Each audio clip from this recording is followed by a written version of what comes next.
Hi అండి. అందరికీ నమస్కారం. Welcome to my channel. ఈ వీడియోలో ఏపీ ప్రభుత్వ పెన్షనర్లకు ముఖ్య గమనిక అండి. ఏపీ ప్రభుత్వ పెన్షనర్లు వీరికి మార్చి నెల పెన్షన్ కష్టమే. మరి ఎందుకు ఏమిటనే పూర్తి వివరాలు ఈ వీడియోలో తెలుసుకుందాము. వీడియో అయితే ఎక్కడ గాని స్కిప్ చేయకుండా ఎండ్ వరకు చూసేయండి. అప్పుడు ఇన్ఫర్మేషన్ పూర్తిగా అర్థమవుతుంది. అలాగే వీడియో చూస్తున్న ప్రతి ఒక్కరు లైక్ చేయండి ఫ్రెండ్స్. ఈ వీడియోని తోటి ఉద్యోగ పెన్షన్ మిత్రులతో అయితే షేర్ చేయండి.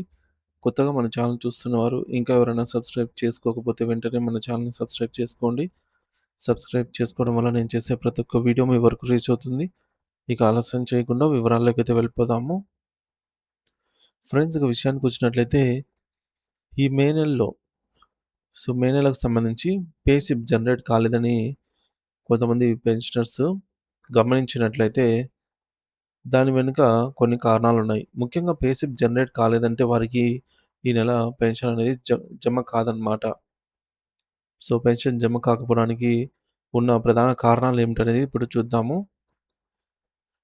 ముందుగా సరిగ్గా అర్థం చేసుకోవడం చాలా ముఖ్యమండి.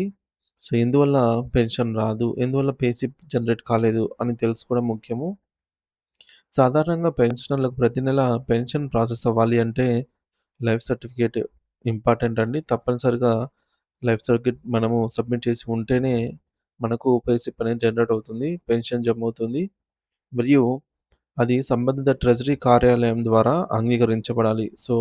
మనము ఏప్రిల్ నెలలో సారీ ఫ్రెండ్స్. జనవరి, ఫిబ్రవరి నెలల్లో ఆహ్, లైఫ్ సర్టిఫికేట్ అయితే సబ్మిట్ చేశాము. అందులో కొన్ని పొరపాట్లున్నా సరే, ఈ యొక్క మార్చి నెలకు సంబంధించి ఏదైతే ఏప్రిల్ 1 తేదీ నుంచి జమ చేస్తారో, ఏప్రిల్ నెలలో పెన్షన్ జమ చేస్తారో, ఈ విధంగా లైఫ్ సర్టిఫికేట్‌లో సబ్మిట్ చేయడంలో ప్రాబ్లమ్ ఉంటే ఏప్రిల్ నెలలో పెన్షన్ రాదనమాట. ఒకవేళ మీ పే స్లిప్ గనుక జనరేట్ కాలేదంటే, ఎక్కువ సందర్భాల్లో మీ లైఫ్ సర్టిఫికేట్ సదరు ఎస్‌టిఓ కార్యాలయం లైఫ్ సర్టిఫికేట్ అప్రూవల్ అవ్వడమే కాకుండా, మనకు సంబంధించిన ఎస్‌టిఓనే అప్రూవల్ చేసి ఉండాల్సిన అవసరం ఎంతైనా ఉంది. కాబట్టి ఎక్కువ సందర్భాల్లో మీ లైఫ్ సర్టిఫికేట్ సదరు ఎస్‌టిఓ కార్యాలయానికి చేరకపోవడం, లేదా చేరినప్పటికీ అది ఇంకా యాక్సెప్ట్ చేయలేకపోవడం ఈ కారణాల వల్ల సమస్య అయితే వస్తుంది. ఇది చిన్న విషయం అనిపించినప్పటికీ దీని ప్రభావం మీ నెలవారీ పెన్షన్ చెల్లింపులపై నేరుగా అయితే పడుతుంది. అంటే పెన్షన్ అనేది రాదు. అసలు లైఫ్ సర్టిఫికేట్ అంటే ఏమిటి? అది ఎందుకు అవసరం అనే విషయాన్ని కూడా మనము స్పష్టంగా తెలుసుకోవాలి. ప్రతి పెన్షనర్ జీవించే ఉన్నారని ప్రభుత్వానికి నిర్ధారించడానికి ఈ సర్టిఫికేట్ అనేది ఉపయోగపడుతుంది. ఇది లేకపోతే సిస్టమ్ ఆటోమేటిక్‌గా పెన్షన్ ప్రాసెసింగ్‌ను అయితే నిలిపివేస్తుంది. అందుకే ప్రతి సంవత్సరం ఒక నిర్దిష్ట కాలంలో లైఫ్ సర్టిఫికేట్ సమర్పించడం అనేది తప్పనిసరి. అంటే ఏపీలో అయితే జనవరి, ఫిబ్రవరి నెలల్లో. ఇప్పుడు డిజిటల్ విధానాలొచ్చినప్పటికీ కొన్ని సందర్భాల్లో సాంకేతిక లోపాలు లేదా డేటా అప్డేట్ సమస్యల వల్ల అది సిస్టమ్‌లో రిఫ్లెక్ట్ కాకపోయి ఉండొచ్చు. అటువంటి పరిస్థితుల్లో ఏం చేయాలి అనే విషయంపై కూడా స్పష్టత అవసరము.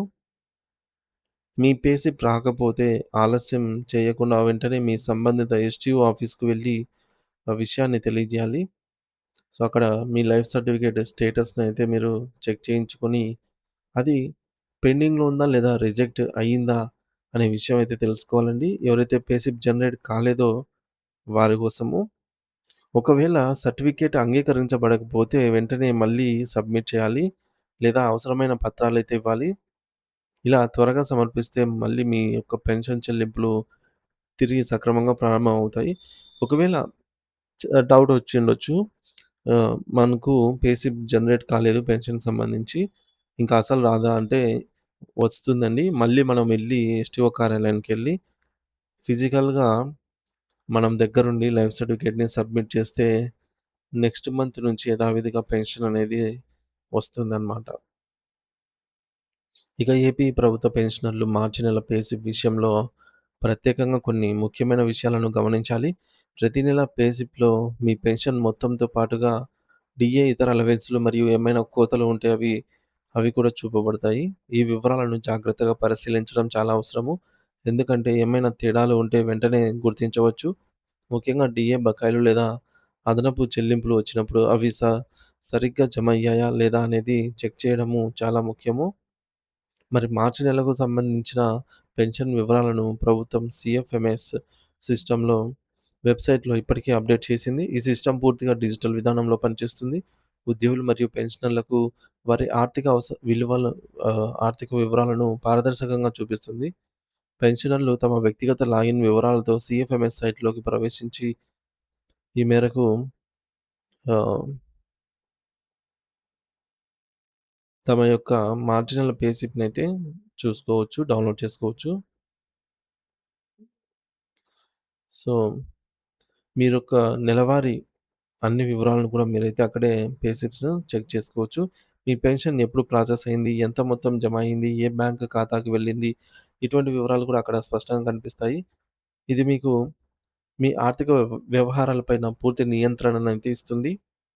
ఇంకా ఒక ముఖ్యమైన విషయం ఏమిటంటే, కొన్ని సందర్భాలలో సర్వర్ సమస్యలు లేదా ఇంటర్నెట్ స్పీడ్ తక్కువగా ఉండటం వల్ల పే స్లిప్స్ వెంటనే ఓపెన్ కాకపోవచ్చు. మరి అటువంటి సందర్భాల్లో కంగారు పడకుండా కొద్దిసేపటి తర్వాత మళ్ళీ ప్రయత్నం చేయాలి. చాలామంది ఒకేసారి లాగిన్ అవ్వడం వల్ల కూడా సైట్ స్లో అవుతుంది. గమనించగలరు. పెన్షనర్లు ఈ డిజిటల్ సౌకర్యాలను పూర్తిగా వినియోగించుకోవటము చాలా అవసరము. గతంలో ట్రెజరీ కార్యాలయం చుట్టూ తిరగాల్సిన అవసరం ఉండేది. కానీ ఇప్పుడు ఇంట్లో నుంచే మొబైల్ ఫోన్‌లో లేదా కంప్యూటర్ ద్వారానే అన్ని వివరాలను కూడా తెలుసుకునే వెసులుబాటైతే కలిగింది. ఇది సమయాన్ని ఆదా చేయటమే కాకుండా పారదర్శకతను కూడా పెంచుతుందనమాట. ట్రాన్స్‌పరెన్సీని. మొత్తంగా చూస్తే పే స్లిప్ జనరేట్ కాకపోవడం అనేది ఒక చిన్న సాంకేతిక సమస్యలా కనిపించినప్పటికీ, దాని వెనుక ఉన్నటువంటి కారణాన్ని వెంటనే గుర్తించి చర్యలు తీసుకోవడం అనేది చాలా ముఖ్యమైనది. ముఖ్యంగా లైఫ్ సర్టిఫికేట్ సబ్మిట్ మరియు అప్రూవల్ ప్రక్రియను నిర్లక్ష్యం చేయకూడదు. సమయానికి అన్ని వివరాలు సరిచూసుకుంటూ, అవసరమైనప్పుడు ఎస్టీఓ కార్యాలయాన్ని సంప్రదిస్తే మీ యొక్క పెన్షన్ చెల్లింపులు ఎటువంటి అంతరాయం లేకుండానే కొనసాగుతాయనైతే తెలుస్తోంది. సో, ఇది ఫ్రెండ్స్ ఇప్పటివరకున్న తాజా సమాచారము. ఏపీ ప్రభుత్వ ఉద్యోగులకు మరియు పెన్షనర్లకు ఈ మార్చి నెల జీతాలు మరియు పెన్షన్‌లు పూర్తి స్థాయిలో జమయ్యే వరకు ఎప్పటికప్పుడు తాజా అప్డేట్ న్యూస్ అయితే మన ఛానల్ ద్వారా అందిస్తూనే ఉంటాను. అలాగే మరెన్నో ఇంపార్టెంట్ అప్డేట్ న్యూస్ కోసం మన ఛానల్‌ని తప్పకుండా సబ్స్క్రైబ్ చేసుకొని అప్డేట్స్ అయితే ఫాలో అవుతుండండి. ఈ వీడియో నచ్చినట్టయితే లైక్ చేయండి, షేర్ చేయండి. అలాగే హైప్ పాయింట్స్ అయితే ఇవ్వండి. సో, మీలో ఎవరికైనా పే స్లిప్ జనరేట్ కాకపోతే కామెంట్ ద్వారా తెలియజేయండి ఫ్రెండ్స్. ఎందువల్ల, ఏమిటి అనేది మీరైతే ఖచ్చితంగా తెలుసుకునే ప్రయత్నం అయితే చేయండి. సో, 90% లైఫ్ సర్టిఫికేట్ సబ్మిట్ చేయకపోవడం వల్ల గూడా లేదా లైఫ్ సర్టిఫికేట్ సబ్మిట్ చేసినా సరే అది అప్రూవల్ కాకపోయినా లేదా డిఫరెంట్ ఎస్టీఓ గారి చేత అప్రూవల్ పొందినా సరే అది పెన్షన్ రావడంలో ఈ విధంగా నిరాకరణ చూపిస్తుంది కాబట్టి ఒకసారి చెక్ చేసుకోండి. Thank you for watching this video.